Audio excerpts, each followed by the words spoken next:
Julien menait une vie simple. 36 ans, un travail stable, un appartement calme, dans un quartier sans histoire. Chaque matin, il prenait le même café à la même heure, devant la même fenêtre. Une routine rassurante, prévisible. Jusqu'au jour où tout a changé. Un soir, en rentrant chez lui, Julien trouva une enveloppe glissée sous sa porte. Sans timbre, sans adresse. À l'intérieur, une seule feuille.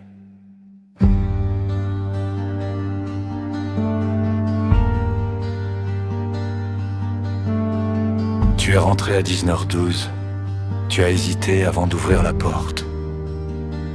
Tu pensais appeler quelqu'un. Puis tu as renoncé.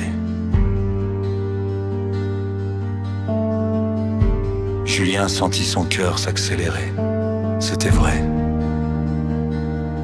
Exactement vrai. Il tenta de se rassurer. Une mauvaise blague. Quelqu'un qui l'observait. Mais les lettres continuèrent. Chaque jour, chaque détail. Ses gestes, ses pensées, même ses souvenirs. Tu n'as jamais oublié ce que tu as fait en 2014. Tu fais semblant, mais moi je m'en souviens. Julien Blémy. 2014 était une année qu'il n'évoquait jamais. Il décida d'aller à la police. Mais comment expliquer qu'un inconnu écrivait sa vie avec une précision troublante? Les policiers prirent sa plainte, sans conviction. Les lettres devinrent plus sombres. Tu crois être une victime, mais tu es surtout un lâche. Et bientôt, tout le monde saura pourquoi. Julien commença à perdre le sommeil. Il ferma ses rideaux, changea d'itinéraire, regarda sans cesse derrière lui. Un soir, une nouvelle lettre l'attendait, plus épaisse. À l'intérieur, des photos. Lui, des années plus tôt, debout près d'un accident de voiture. Il se souvenait. Cette nuit-là, en 2014, il avait vu une voiture accidentée sur une route déserte.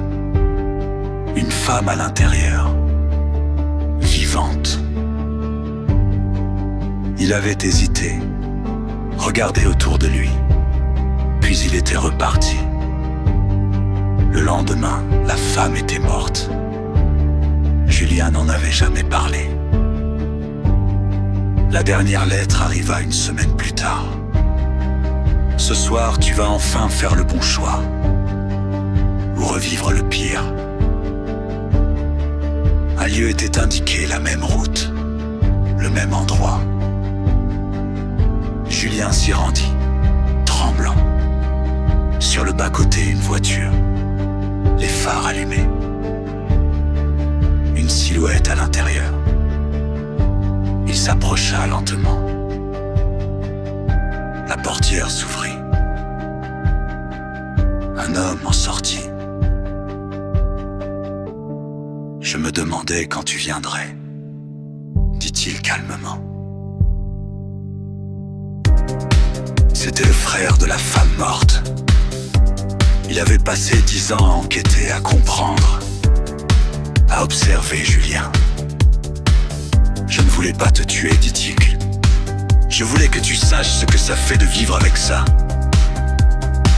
Julien s'effondra en larmes. L'homme ajouta. Cette fois, fais le bon choix. Il montra la voiture. À l'intérieur, une personne blessée, encore vivante. Julien inspira profondément. Et cette fois, il appela les secours. Quand il releva la tête, l'homme avait disparu. Depuis ce jour, Julien ne reçoit plus de lettres. Mais chaque matin, à 19h12 précise, il s'arrête et regarde autour de lui. Parce que certaines histoires ne se terminent jamais vraiment.